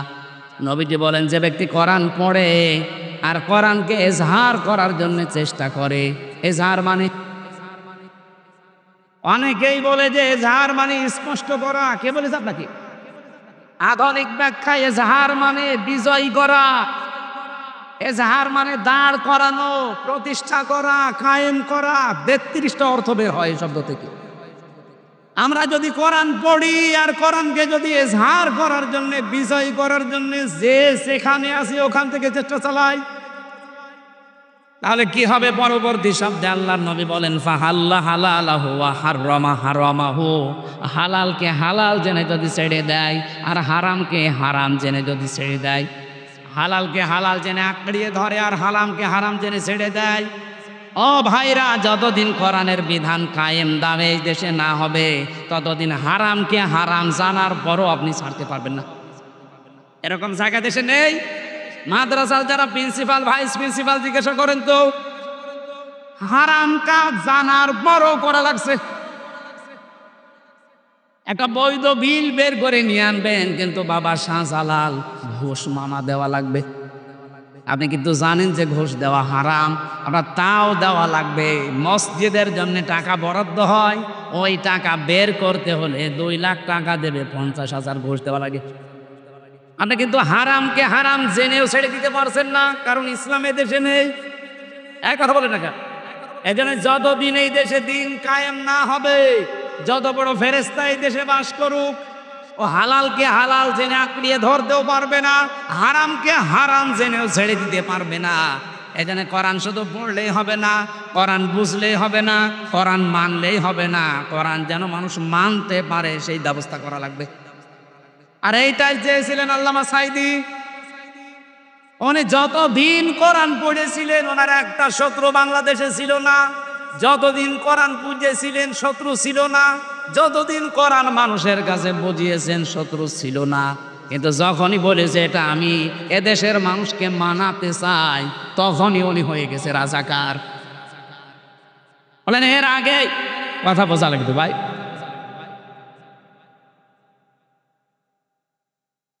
এই কথা শুনুন ভাই, আমি এটা শেষ করি। বলেন তো এই দেশে আল্লামা শফি হেফাজতের আমির ছিলেন, যতদিন কোরআন পড়িয়েছিলেন তার একটা শত্রু দেশে ছিল? বলেন বলেন। যতদিন কোরআন বুঝেছিলেন শত্রু ছিল, যতদিন কোরআন ব্যক্তিগত আর পারিবারিক জীবনে মেনেছিলেন একটা শত্রু ছিল। তো যখনই বলেছিলেন না এ কোরআনের বিরুদ্ধে কোনো সিদ্ধান্ত আমি নিতে দেব না, নবীকে গালি দেওয়া কোরআনের বিরুদ্ধে, আসতে বলেন। উনি যে 13টা দফা দিয়েছিলেন তার ভেতরে এটা দিল যে নবীকে গালি দিলে তার ফাঁসি দেওয়া লাগবে। এক কথা বলেন না কেন? সাতেমে রাসূল যারা আল্লাহর নবীকে যারা গালি দেয় এদের তাওবাও কবুল হয় না, সুতরাং তো জাহান্নামে যাবে, ওরে দুনিয়া থেকে আগে কতল করেন। এই আইন নিয়ে যখন তিনি সাপ্লাই গিয়েছে তখন নামই পাল্টিয়ে দিয়েছে। নাম পাল্টিয়ে কি দিয়েছে? তেতুল হুজুর। অনেকে তেতুল হুজুর ছিলেন। এদেশে বহু মানুষ আমরা আজ দেখি আমাদের নাম পাল্টিয়ে দেয় শুধুমাত্র একটা কারণে, হামজা যতদিন কোরআন শুদ্ধ করে পড়বে কেউ আমাকে কিচ্ছু বলবে না, যতদিন আমি নিজে বসবো আমার সমস্যা নেই। আরে ভাই, কোরআনে কারিমে 3টা শব্দ আমি পেয়েছি কোরআন পড়ার ব্যাপারে, করা, রতালার, তালাওয়া। এই তালাওয়া শব্দের ব্যাখ্যা করতে গিয়ে আমি 4টা জিনিস পেয়েছি। আপনি একটু মিলান। 1 নম্বরে আপনাকে শুদ্ধ করে পড়া লাগবে, তাহলে তেলাওয়াত হবে। 2 নম্বরে ওটা বুঝতে হবে, তাহলে তেলাওয়াত হবে। 3 নম্বরে ওটা যতটুকু বুঝলেন আপনার ব্যক্তিগত আপনার পারিবারিক জীবনে যতদূর আয়ত্তে আছে মানা লাগবে, তাহলে তেলাওয়াত হবে। আর 4 নাম্বারটা শোনায় সোহাগা হবে, পরিপূর্ণ হবে তখন যখন আপনি মানুষকে মানানোর ব্যবস্থা করে দেবেন। আমরা তো এইটা চাচ্ছি যে আমি নিজে মানবো না, আমার দেশের মানুষের জন্য কোরআন মেনে একটা মিনি জান্নাতে থাকতে পারে। এক কথা বলে না কেন? আমরা এটা চাই না। এর বাইরে যদি কেউ কিছু চান তার পক্ষে আমার কথা নেই। আমরা চাই আমি কোরআন শুদ্ধ করে পড়বো, বসবো, মানবো এবং মানুষ যেন মানে ওই পরিবেশ তৈরি করে দেয়। কোরআনের পরিবেশ যদি তৈরি হয়, হালালকে হালাল জানা মানা সহজ হবে, হারামকে হারাম জানা ছেড়ে দেওয়া সহজ হবে। হাদিসের শেষ কথা ছিল কি? আদখালাহুল্লাহুল জান্নাহ, আল্লাহ যেন তাকে জান্নাতে দিয়েছে না দেবে? না না, দেবে না। আদখালা মাঝি সিগা, এটা পাস্ট, অতীতের শব্দ। নবীজি বলতে চেয়েছেন সত্যি যদি কোরআন বিজয় হয়ে যায় আর হালালকে হালাল জেনে যদি আঁকড়িয়ে ধরতে পারো, হারামকে হারাম জেনে যদি ছেড়ে দিতে পারো, আমি নবী গ্যারান্টি দিলাম সমাজটা, দেশটা এমন হবে যেন মনে হয় জান্নাতে আসো। আমরা সেটা চাই না। এইটা চাইতে গেলে আপনার কাছে রাজনীতি মনে হয়, আপনার কাছে ধর্ম ব্যবসা মনে হয়। আমার যদি ধর্ম ব্যবসা হয় তা আপনারটা কি? আপনি তো বাটপার। বলেন, আল্লাহ বলছেন অবশ্যই একটা দল থাকতেই হবে যারা এই কল্যাণের দিকে ডাকবে। এটাই আসল কল্যাণ। এই কল্যাণটা আমরা আজও এই দেশে পাইনি, পেয়েছি। এই কল্যাণটাকে ফেরেশতারা করে দিয়ে যাবে, আমাদের কিছু করা লাগবে না।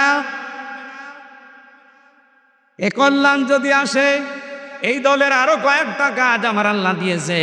ইয়ামুরুনা বিল মারুফি ওয়া ইয়ানহাউনা আনিল মুনকার। রব্বুল আলামিন বলেন তারা ভালো কাজে আদেশ দেবে। শব্দের দিকে খেয়াল করেন। বাংলাদেশে ভালো কাজের আদেশ আছে না অনুরোধ আছে? হ্যাঁ, অনুরোধ। এদেশে ভালো কাজের আদেশ নেই, অনুরোধ আছে। কারণ আদেশ দিতে হলে চেয়ারে থাকা লাগে। আপনি কোন চেয়ারে আছে বলেন? আপনি যে আদেশ দেবেন আপনার পেছনে কোনো ব্যাকআপ আছে? কিছুদিন আগে আমি যে জেলখানায় গেলাম 3 বছর আগে 20 সালে, ওই সময় আমার গ্রামে একজন জেনা করেছিল। নারী পুরুষ দুইজনে বিবাহিত, ধরা পড়ে গেছে, সাক্ষী প্রমাণও আছে।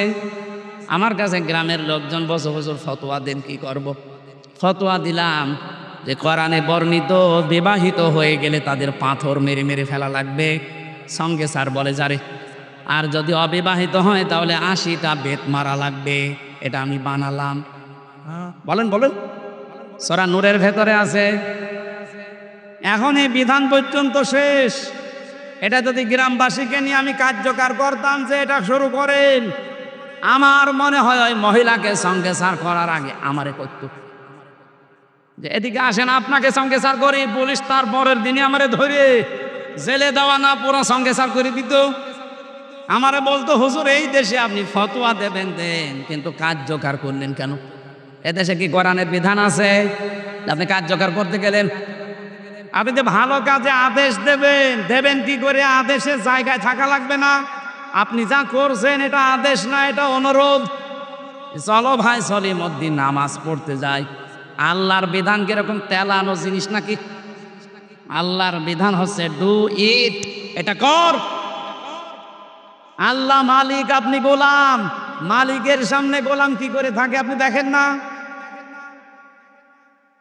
এই জন্য বাস্তবতা আমরা এই দেশে আজ যারা বলি যে আমরা নবীওয়ালা কাজ করছি, আপনি মাইন্ডে নেবেন না।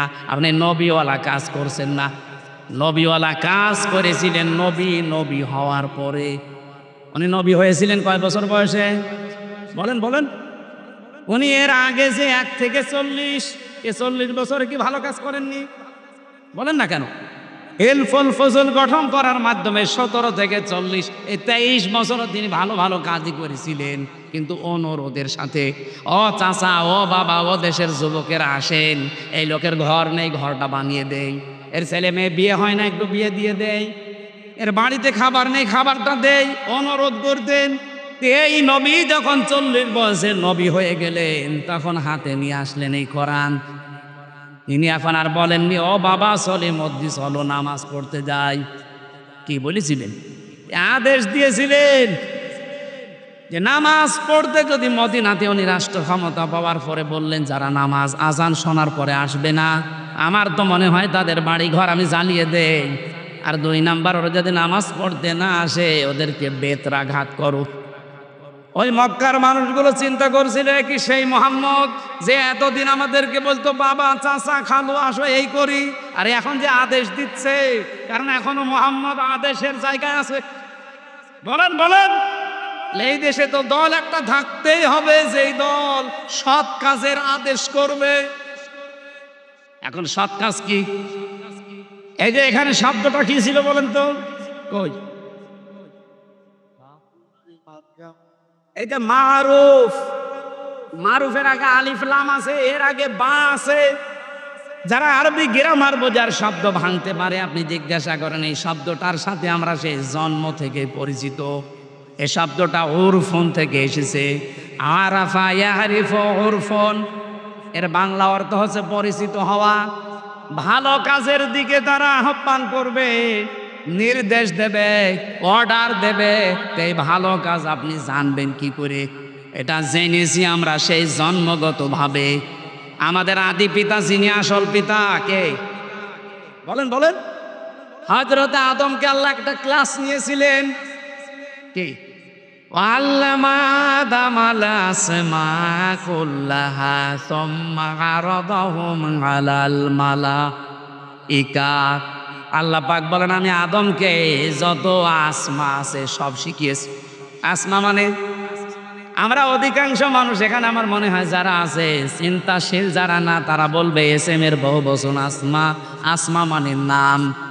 আপনাকে একবারও চিন্তা আসে না যে এস এম মানে নাম, এর বহু বচন আসমা, নাম সমূহ। এই কথা বলে যদি আপনি মনে করেন যে নাম মানে আলু পটল বাঁশ, এগুলো নাম না? আলু পটল ঝিঙ্গা পেঁপে বাঁশ এগুলো নাম না? এক কথা বলেন না কেন? এ ক্লাসটা নিয়েছিলেন কে? সরাসরি আল্লাহ নিজে শিক্ষক, ছাত্রকে হ্যাঁ যেমন তেমন ছাত্র, নবী। সাধারণ মানুষ ছাত্র না, শিক্ষক আল্লাহ নিজে, ছাত্র নবী আদম। ভালো করে শোনেন, ক্লাসরুম তো এ রাজবাড়ি না, ক্লাসরুম কোথায়? জান্নাতে। হ্যাঁ জান্নাতে। কত বড় গুরুত্বপূর্ণ একটা ক্লাস, যে দুনিয়ার কোন জেলায় ক্লাস হচ্ছে না, ক্লাস হচ্ছে পুরা রাখে জান্নাতে। এত বড় ক্লাসরুম, এত দামি ক্লাসরুম দুনিয়ায় কোনো ভার্সিটিতে পাবেন? আপনি দেখবেন যে বিশ্ববিদ্যালয় যত উন্নত তার ক্লাসরুম গবেষণাগার তত উন্নত। আমি বাইরের দেশগুলোতে যখনই গেছি, আমি আগে বিশ্ববিদ্যালয়ে যাই। যে বিশ্ববিদ্যালয়ে গিয়েছে যে মালয়েশিয়া, সিঙ্গাপুর, থাইল্যান্ড, এমনকি সৌদি আরবে, বাহরাইনে, আমি আগে যে ভার্সিটি দেখি যে এদের মান কি, 1000 বিশ্ববিদ্যালয়ের তালিকার ভেতরে বাংলাদেশের একটা বিশ্ববিদ্যালয় নেই। আপনি বলেন 1000-এর ভেতরে বাংলাদেশের একটা ভার্সিটিও নেই। কি তাদের লেখাপড়ার ওজন আর তাদের গবেষণার স্তর কোন জায়গায়? তারা গবেষণা করে অ্যাটম বোম বানায়, আর আমরা গবেষণা করে ঝগড়া বাঁধাই। এই যে পানি খাওয়া লাগবে একটা গ্লাসে, কোনোদিন বানাতে পেরেছে? আপনি কি বানান? আপনি জিকির বানান তো জিকির কোরআন হাদিসে নেই। হো হো এই জিকির আপনি বানিয়েছেন। আপনি গবেষণা করে একটা সই বানান, এই সই দিয়ে কাপড় চোপড় সেলাই করে একটু লজ্জাস্থান ঢাকা যাবে। কথা বলেন না কেন? কি বানিয়েছেন আপনি বলেন? বাইরের দেশগুলোতে গেলে আমার এই প্রশ্ন করে যে আপনি কি বানিয়েছেন আপনার দেশে, বলেন সেটা। আমি বলি যে আমার দেশে আনা বানিয়েছে শুধু হাঁটুকু, একজনের 5 চেপে ধরা, ওপরে উঠতে চায় 5 চেপে ধরা। আর বা বানিয়েছি চোরের খনি। মালয়েশিয়া আন্তর্জাতিক বিশ্ববিদ্যালয়ে ঘুরছিলাম, ভেতর গিয়ে হঠাৎ দেখি একটা মোবাইল পড়ে আছে, ওখানে 120টা দেশের ছেলে মেয়েরা আছে। থাইল্যান্ডের একটা ছেলে ইংরেজিতে আমারে বলছে ওস্তাদ বলে ডাকে, ওস্তাদ এই যে মোবাইলটা পড়ে আছে এখানে যদি বাংলাদেশের আর ভারতের কোনো ছেলে মেয়ে না যায় তো কিয়ামত পর্যন্ত এই মোবাইল এখানে পড়ে থাকবে, কিন্তু ভারতের আর বাংলাদেশের যদি কেউ এর পাশ দিয়ে যায় গায়েব হয়ে যাবে। আপনি কি বানাচ্ছেন? আপনি চোর বানাচ্ছেন। 2004 সালের পর থেকে মালয়েশিয়া দাঁড়িয়ে গেছে, সিঙ্গাপুর দাঁড়িয়ে গেছে, আর 54 বছরে আমরা দাঁড়াতে পারি নাই। কারণ এত চোর থাকলে আপনি দাঁড়াবেন কি করে? বঙ্গবন্ধু বলেছিল আমার কম্বল চুরি হয়ে গেছে। না ভাই, হচ্ছে না।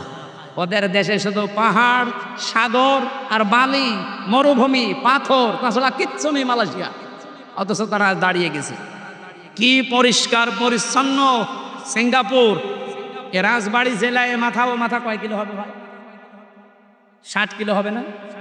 60-70 কিলো হবে মাথা ও মাথা। একটা জেলা বাংলাদেশে এরকম জেলা আছে 64টা, তাও রাজবাড়ি মনে হয় ছোট জেলার ভেতর একটা। আর সিঙ্গাপুরে এই মাথা ও মাথা মাত্র 42 কিলোমিটার।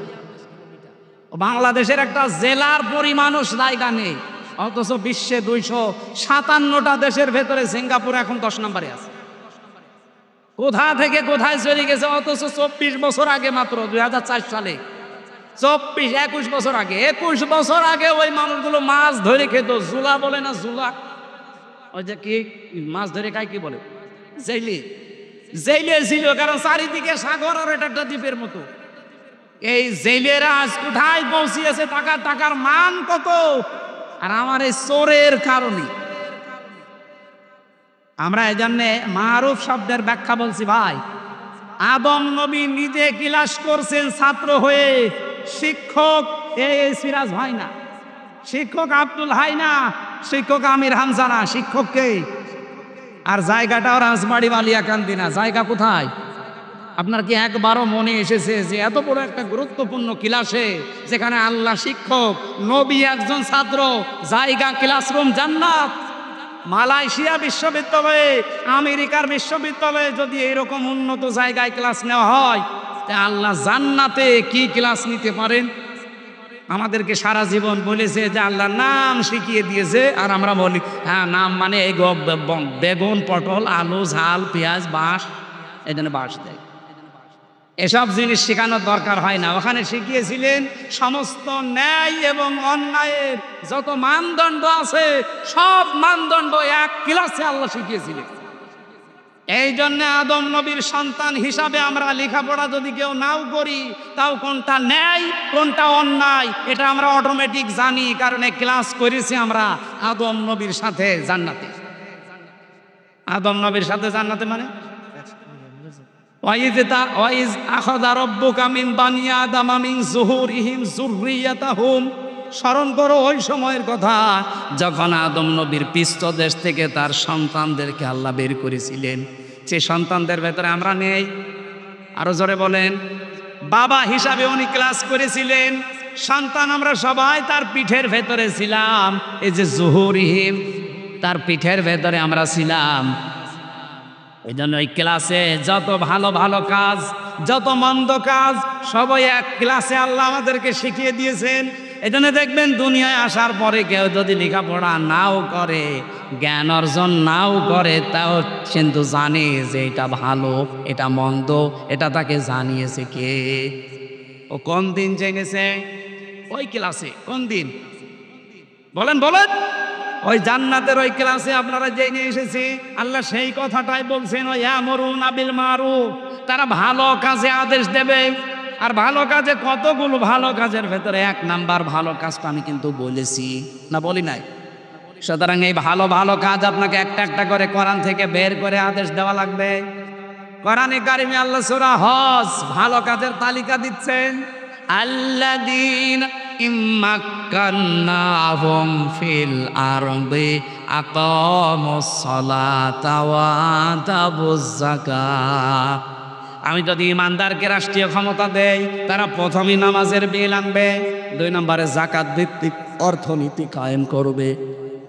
এই ভালো কাজগুলো সমাজে জারি নেই, আর আমরা আন্দাজে বগল বাজাচ্ছি যে বিশাল ভালো কাজে আছি। কি কাজে আছেন আপনি? আর 54 বছর হয়ে গেল এদেশে নামাজ কায়েম হয়নি, যাকাত ভিত্তিক অর্থনীতি আমরা দেখতে পাইনি, অথচ সুদ ভিত্তিক অর্থনীতি দেখেছি এবং চলছেও। এই কথা বলেন না কেন? সুদের সর্বনিম্ন গুনাহ হচ্ছে মায়ের সাথে জিনা করা, আর বড় গুনাহ হচ্ছে আল্লাহ এবং রসুলের সাথে যুদ্ধ করা। এত বড় কঠিন কাজ এই দেশে চলছে, আর আমরা বলছি দুনিয়ার কোনো ঝামেলায় আমি নেই, আমি আছি লা ইলাহা ইল্লাল্লাহ, কাউকে কিছু বলবো না। আপনারা জিকির নেওয়ার জন্য আল্লাহ বসে আছে না? ভালো কাজ যেগুলো জেনে এসেছেন ওই ক্লাস থেকে, ওই ক্লাসের ভালো কাজ আপনিও জানেন, আমিও জানি। আপনি প্রকাশ করছেন না, আমি প্রকাশ করে দিচ্ছি। মা বাবার সাথে ভালো আচরণ করাই ভালো কাজ না? এক কথা বলেন না কেন? দুঃখী মানুষের পাশে যাওয়া ভালো কাজ না? সবচাইতে ভালো কাজ পৃথিবীতে 7টা, এদিকে তাকান। এই পৃথিবীতে সবচাইতে বড় ভালো ভালো কাজ আমার আল্লাহ কোরআনে দিয়েছেন 7টা, নাকি শেষ করে দেব? এটা সূরা বালাদের ভেতরে পাবেন। আল্লাহ বলেন এই ভালো কাজে মানুষ যেতে চায় না। এদিকে তাকা, ফালাকতা হামাল আকবাতা ওয়া মা আদরাকা মাল আকবা। না, সে তো গিরিপথ পার করতে রাজি না। আপনি জানেন গিরিপথ কি, আকাবা কি জানেন? ফাক্কু রাকাবা, এটা হচ্ছে দাস মুক্ত করুন। কিসের দাস? মানুষ মানুষের গোলামি করবে, দাসত্ব করবে না, এটা হতে দেওয়া যায় না।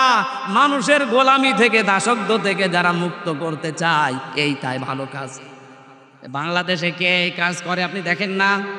আমরা চাই এই দেশে আল্লাহর জমিনে আল্লাহর আইন চলবে, আল্লাহর বানানো মানুষ আল্লাহর সিদ্ধান্তে চলবে। মানুষের তৈরি করা দাসত্ব আইন করবে কোন কারণে? মানুষের গোলামি করবে কোন কারণে? আজ এই দেশে যারা মানুষের তৈরি করা আইন থেকে আল্লাহর গোলামের দিকে ডাকতে চায়, তারা ভালো কাজে আছে। এটা আমি বানালাম? বলেন, আও ইয়াতামুন ফি ইয়াউমিন দি মাসগাবা, যারা দুর্ভিক্ষের সময় অসহায় মানুষের সামনে যে খাবারের